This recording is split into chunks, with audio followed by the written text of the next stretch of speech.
thing you will want to do is prep your fabric. So you will want to pre-wash it unless your project does not require pre-washing, or unless the fabric states specifically not to pre-wash it prior to making any of your garments. So once you get done pre-washing and it's dried, make sure that you go ahead and press it so there aren't any wrinkles, and then you can go ahead and proceed to cut out the pieces that you need. You're going to need some sort of a pattern or a shape going in order to make the armholes. So I just simply created my own using some printer paper, and I did run 2 of mine through the laminator. So for a large size child, I measured 2 1/4 inches across and then 6 inches down with my ruler. And then to connect them, I just made a little J shape, and that's going to give you the shape that you need for your armhole. So again, this is for a large size child, 9 to 14. For a medium sized child, I did 2 inches for the width, 5 inches for the length. This is sizes 5 to 9 for medium, and again connected them with the J-shaped hook. And then for a smaller size child, which is what I'm going to use, which is the infant to size 4, and this is 1.5 inches for width and then 4.5 inches for length. And then what you do is just pretty much lay them at the top of your material or your pillowcase, and then you're just going to trace the shape of the armhole. So for my right hand side of my dress, it's going to look like this. I will cut this out. And then for the left hand side of my dress, I would just flip it over and go that way. So you only need one in order to make both armholes. I've gone ahead and did my measurements for my dress. The measurements that I have done are 15 in width, 19 in length. So this measurement right here, if you can see it, that I wrote on my fabric with tailor chalk, is the exact measurement of 15 by 19. What I did was the 19 inches coming down, I actually just took my ruler and just drew my line out, just because I want to make sure that the dress has a little bit of a flare to it. With the dress now coming down at an angle, when you measure the exact bottom of it, it's now going to be at about 16 inches instead of the 15 by 19. So just know your width is probably going to be now an additional inch more. Now that you have your piece completely cut out, what you want to do is just take it and fold it in half lengthwise, and take the arm piece that you created, lay it on one side, trace it, cut it out, and then you'll have the 4 armholes, or the 4 pieces for the armholes that you will need. If you didn't make a pattern for your armhole, another option would be to just go ahead and draw the measurements on. So basically you will have 1.5 inches out and then 4.5 inches down. And then what you could do is just take that, make those markings on the actual fabric, and then cut the shape of the armhole out that way as well if you don't have a pattern. Once you're done cutting the armhole out, you can open your dress up, and as you'll see, you'll have your front and your back piece to your dress. Now it's time to hem the armhole and the casing for the top of the dress. When you open your dress up, you'll notice that you're going to have a fold there. You could either do one of 2 things. You can keep the fold and just create a seam right where the fold is, or you can do like I did and just simply just cut the pieces in half, just to make it easier to hem the armhole as well as the other neckline. Instead of having one big piece, you'll have 2 pieces. From my extra material that was left over, I cut out 2 squares. These are going to be the pockets. So the measurements of these squares are 4 inches in width by 4.5 inches in length. So 4 by 4.5. For your armholes, in order to prep them, what you will need to do is fold your fabric over 1/4 of an inch around the armhole. And then once you get done folding and pressing it, you want to press it as you're folding, fold it over and press it again an additional 1/4 of an inch.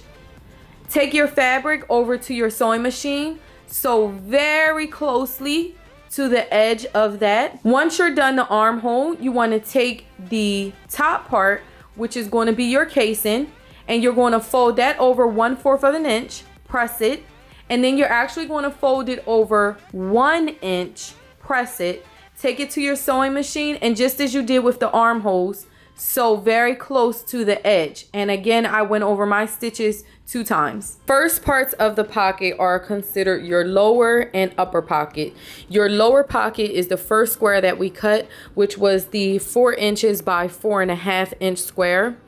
The next thing you're going to need is what's considered your upper pocket, and this is going to be 1 1/4 by 4.5 inches. And then we have what's considered your flange, and that's basically this part right here that you see the design on. This part right here is the upper pocket. So for the flange, this one is actually going to be 1 inch by 4.5 inches, and this is for a contrasting flange, or the little contrasting design that was right here. And then the last piece that you're going to need is your lining, and the lining is 4.5 inches by 4 3/4 inches. Okay, so you're going to need those 4 pieces, and then anything else that you want to use as an embellishment.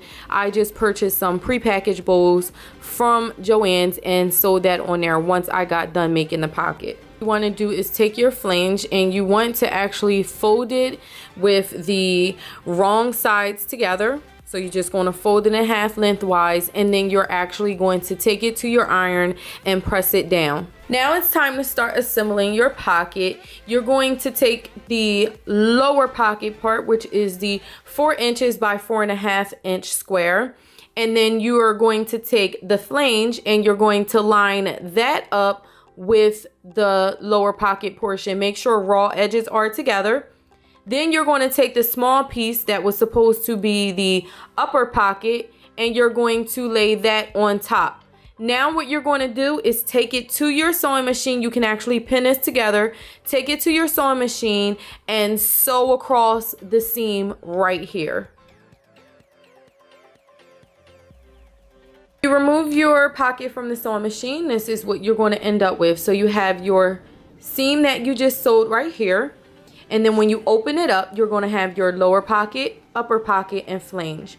And then what you need to do is take this over to your ironing board and then press this seam right here open so that both the flange and the upper pocket sit up.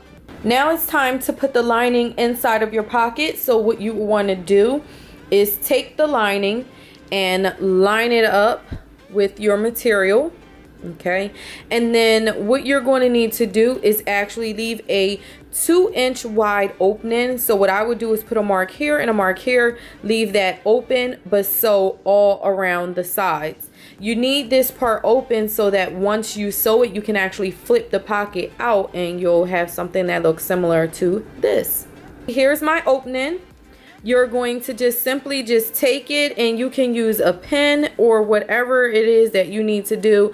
I personally have long nails, and I try so hard not to do this with my nails, only because of the simple fact that I tend to poke holes inside of the projects when I'm using thin materials like 100% cotton. So I'm gonna stop from here. I don't want to poke any holes, but basically, as you can see, I am turning this right side out, or inside out rather, and all you're going to do is just keep pressing all of your edges out. I would use maybe a wooden dowel. You could use a chopstick. I wouldn't suggest anything that is going to be too sharp, because you do not want to poke a hole. Sometimes I'll take my seam ripper. For whatever reason, I was struggling with remembering the name of that, so I know it's time for me to get ready to go to bed.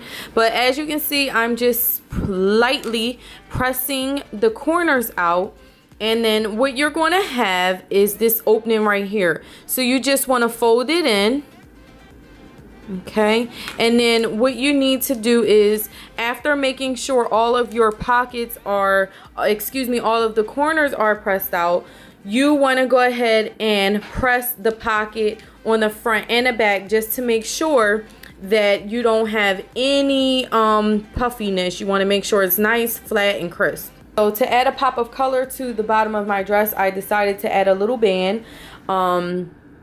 Basically, this is 2 inches wide, 16 inches long. Okay, you want to make sure it's long as the width of your dress, and you can make the band as wide as you want it to be. This is 2 inches. I'm thinking once I get done with my seams and everything, I could bring it down to about 1 inch, just so it has just a small pop of color at the bottom.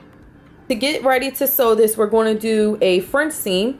Basically, you want to make sure that your dress is laid pretty face down. So you want to make sure that these are lined up wrong sides facing each other. So the dress will be pretty face down and the material is pretty face up. So wrong sides together is how you want to lay this. Make sure you press this really good, and then you can actually pin this so that it stays.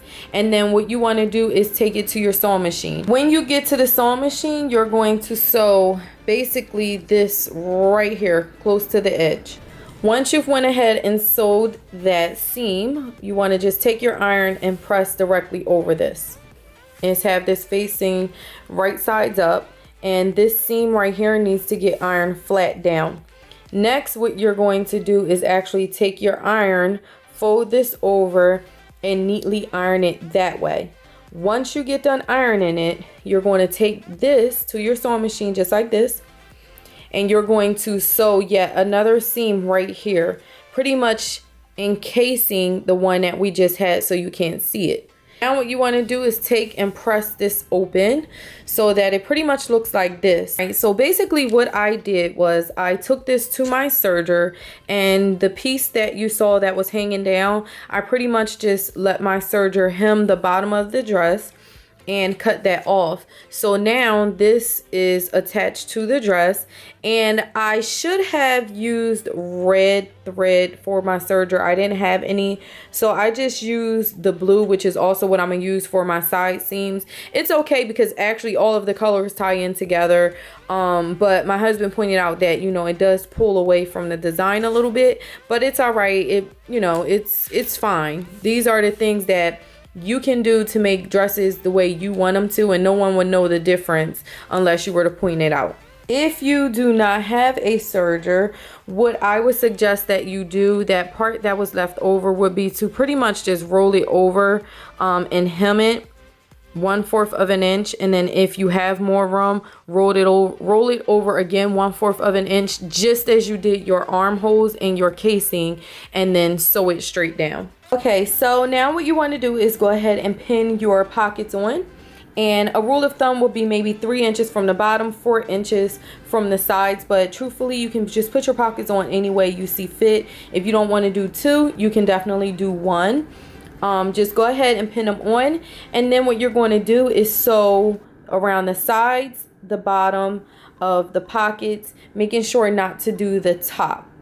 Okay, so what you want to do now is take your dress and lay it pretty sides facing each other, so you're going to see wrong sides on each side.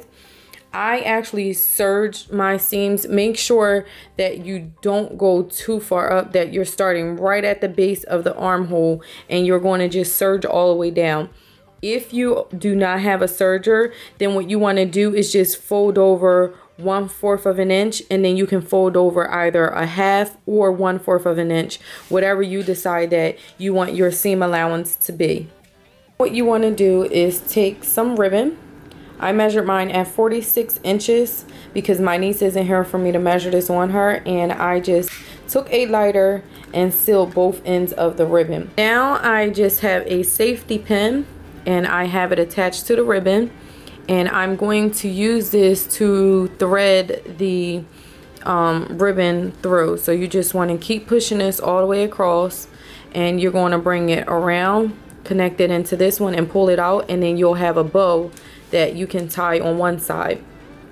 If you want to make sure that you have ribbon on both sides, then I would just take this ribbon, cut it in half, thread it through the front, leave the ends hanging, do another piece, thread it through the back, leave the ends hanging, and then you can have 2 bows tied on each shoulder. So my dress is now officially done. One safety tip that I would give you guys would be right here on the back of my armhole at the top. I'll just show you guys. Basically where the ribbon is, I just went over it. I sewed and back stitched over it just a little bit, just so that my niece cannot pull this ribbon out of this. It's tacked in there pretty good, but of course we can still adjust it on this side, but there's no way for her to yank the ribbon out or anything like that. So just be mindful of that. There are so many different ways to make these dresses. This was just one that I really wanted to do with this specific jean material, and the best part about it is she can actually wear it all year long. If she starts to get too big for it as a dress, she can definitely still wear it as a shirt. Just put like a long sleeve t-shirt on and maybe some tights and some boots in the winter and fall time, and she's good to go.